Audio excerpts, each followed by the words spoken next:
Okay guys, meron tayong NMAX 2020. Okay. So ayan, pansinin nyo. Ayan o. Yan o, center stand gaming. Okay. Basahan natin ng ng AFR. Okay, painitin muna natin guys ha. Gusto lang natin malaman kung anong AFR reading nito. Nakakatawa. Ayan, sakto, ngayon, Biyernes. So, pang-anim natin to. Ayun o, siya po yung may-ari. Tropa din. So, hindi natin to gagawin. Nang hindi natin tropa, syempre, baka mawasak natin to eh. Syempre, di ba? Para thank you lang pagka nawasak. Okay, peace. Ayun, peace tayo, peace.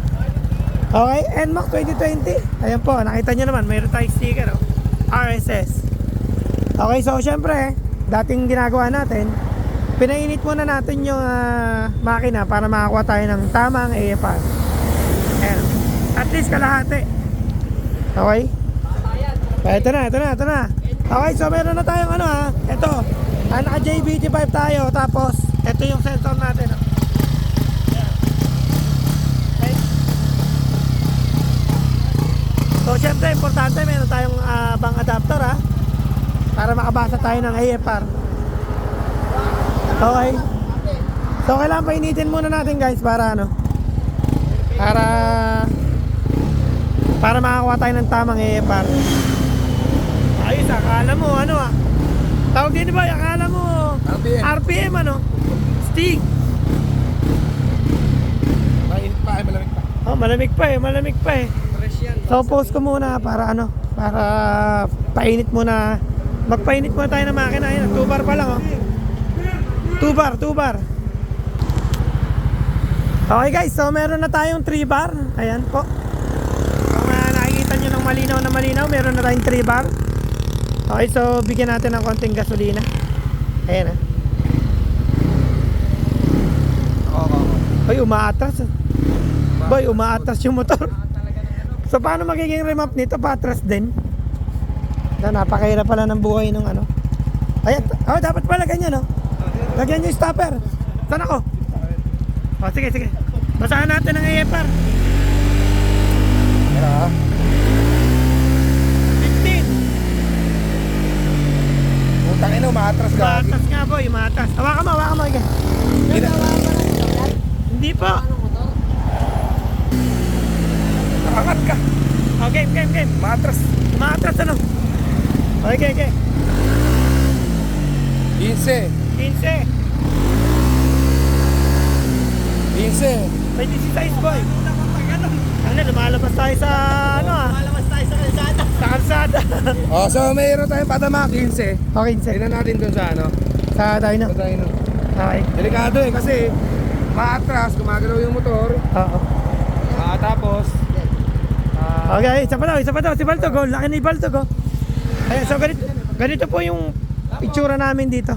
hindi tayo nagpapapeso dito sa bandang panggilid kasi pag naka-center stand, Oo. walang load, pwedeng sumabog yung clutch at saka bell. Yes. So pag tinamaan ka niyan, Patay parang ka. baril yan. Parang baril yan. Oo. Correct. Madami ng case na actually yung isa sa paa lang di ba? Oo. Pero may mga case na dati na tinamaan sa katawan. Sa puso. Mga Dito. namatay na yung mga Oo. Correct. So masama po itong gawin. Wag nyo pong gagayahin to. Yung mga nagse-center stand. Center stand. Ayan. Pwedeng possible kung hindi mabasag yung bell at saka clutch. Pwede ma-oblong. Yung Yung bell housing. housing. Kasi wala siyang load, free wheel siya. Tama. So meron tayong 15 kanina. Meron 15. 15, tingnan natin. Okay. So guys, wag nyo gagawin to yung ipo-full rev nyo tapos naka-center stand.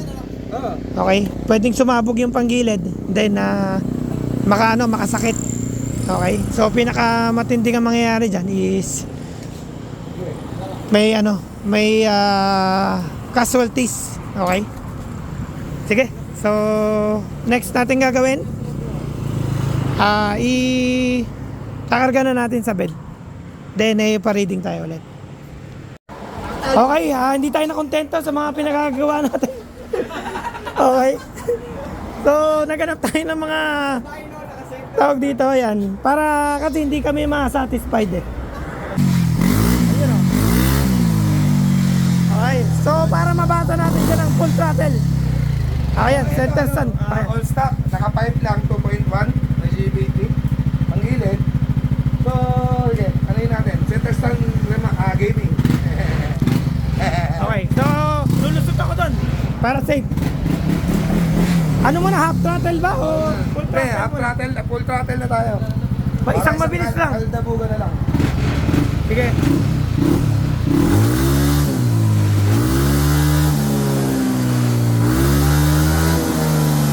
Uy, 13! Oh, 13. 13. Meron Ngayon, pa. lagyan natin ng ano, check mo muna yung temperature. Temperature. Ayan, operating temp. Kalahati. So, 13, full throttle.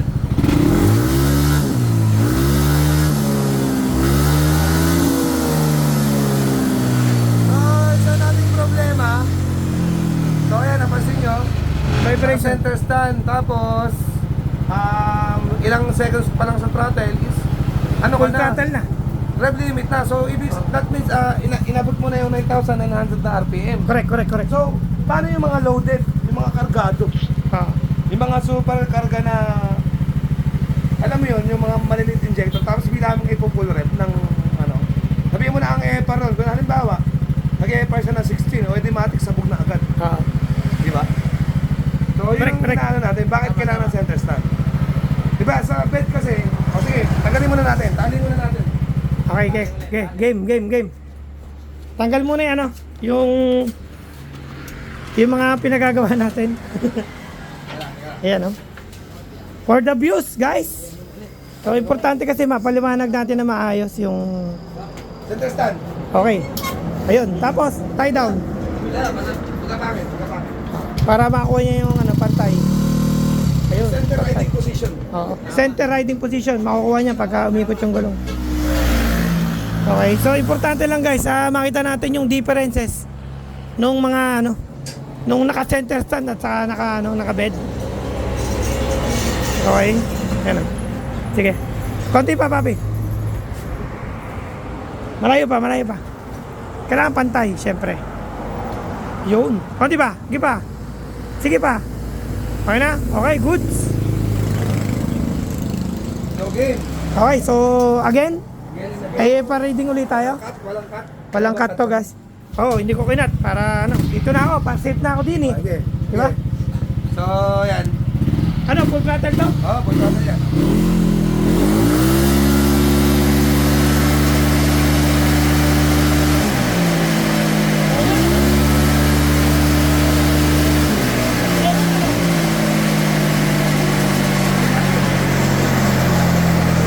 So, walang cut yan, ano? Boy, oh. Oo, On set. walang cut yan, ha? Oh, walang cut. Hindi ngayon, siyempre, ang inaalala kaya tayo may bed, mabigat, para yung pagkakait ng RPM natin is hindi ganun kataas, hindi ganun kabilis, Ayan, tama. at saka para safe tayo, safe yung panggilid natin, di ba? Oo, tama. May load. Oo, so yan, nagbasa tayo ng reach sa gas kanina, 13, Kanina 13, ano? di ba? So, Napakaliwanag, no? ang layo ng ang layo ng difference. Oo, tama. So, paano pag loaded? Paano pag loaded? Kaya pala maraming sumasabog. Sabihin mo ng 66 o 63, sabihin mo ng 65, mga naka-crank, naka-head. Kaya-remat mo naka-center stand. O di pag ganun mo pa lang doon, baka split second, naka-red limit ka na ng 9,000 na Oo, syempre, kargado yun. paano kung yung AFR niya is, kita mo to kanina, 13. 13. Samantalang lunod siya dito sa bed. Paano yun, kung 14 yun sa bed, edi nasa 17 yun. Oo. Sa center stand kasi sobrang gaan. Wala siyang Yes. sabog agad.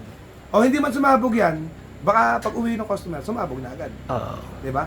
Tsaka isa pa doon, ang iniiwasan That's why.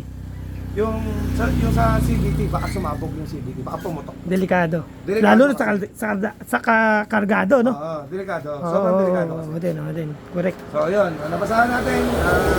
Kitang-kita yung difference ng dalawa. Ayun, no? Remap na natin to. Okay. Okay.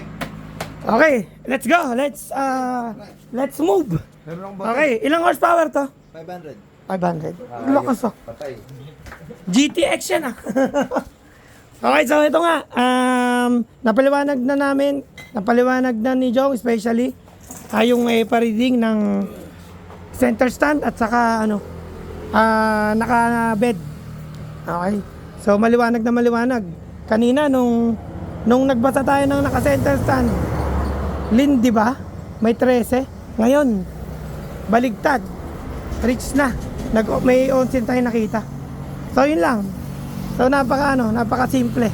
Para lang maintindihan ng mga nagmumotor na gusto magpa-remap.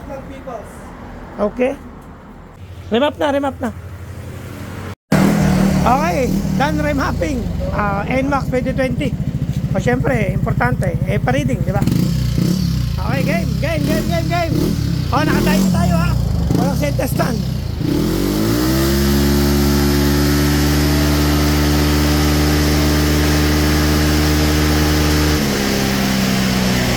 O, ano masasabi mo?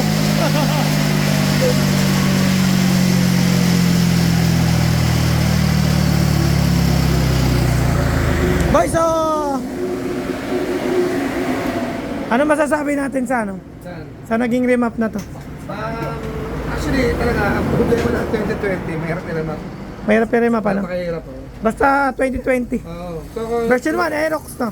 Oo, tsaka Aerox na B1. Yan. So, ito, pipe lang. 2.1 yung pipe. Nahirapan tayo. Dudugo talaga yung ano mo dito. Ayan po. Wow! Okay. Kasi mahirap gawin niya kaya hindi namin pinakikita. My goodness. So, bahala sila mag-remap. Tayo, bahala tayo mag-correct. Yan eh. Yun ang importante. Oo, remap nyo, kukorek natin. Okay? Sagot na yung back job. Sagot natin ang back job dito. My goodness. Okay, hindi ka makagawa ng map. Promise, kung wala kang bed. So, sa mga nagre-remap na center stand, mag-provide kayo ng bed para kontakin nyo lang ako guys. Pwede ko kayong tulungan dyan. Okay? So, dahil na time, palamigin lang natin para matanggal natin yung sensor para walang nakahamba lang dun sa exhaust natin. Okay? Okay, gear ratio. Ayan o. So, nakuha na yung gear ratio. Taga-video ako ngayon, guys. Ayan. Gear ratio. Okay, with analysis check. Iba-ibang motor, iba-ibang gear ratio ha. Hindi porke dalawang NMAX na kasalang, pareho ng gear ratio. Magkaiba po yun. Game!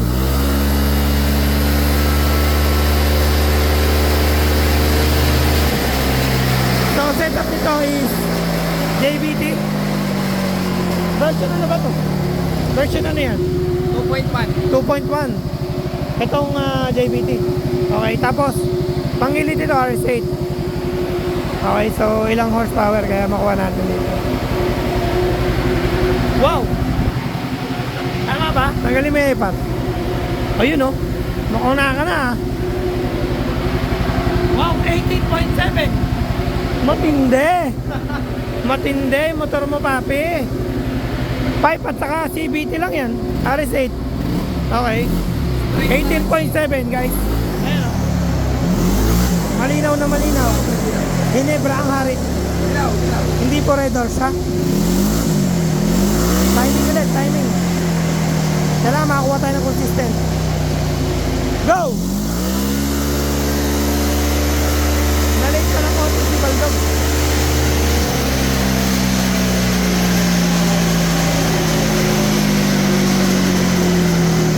Malakas pala pagka sine-center stand na remap ha. Ayan o, 18.7 at 8.6 11 RPM. Ayan o. Okay. Time check. Na oras na? 11. Hindi tayo inabot ng umaga ngayon ha. 11:49 PM. Okay, today is Friday. So, ayan. Maganda yung pasok ng November natin ngayon. Okay. So, all goods. CVT pipe. CVT pipe. Galing, lakas. CVT pipe 18 lang, 18 yung horsepower. Yes, ganda. Kulang na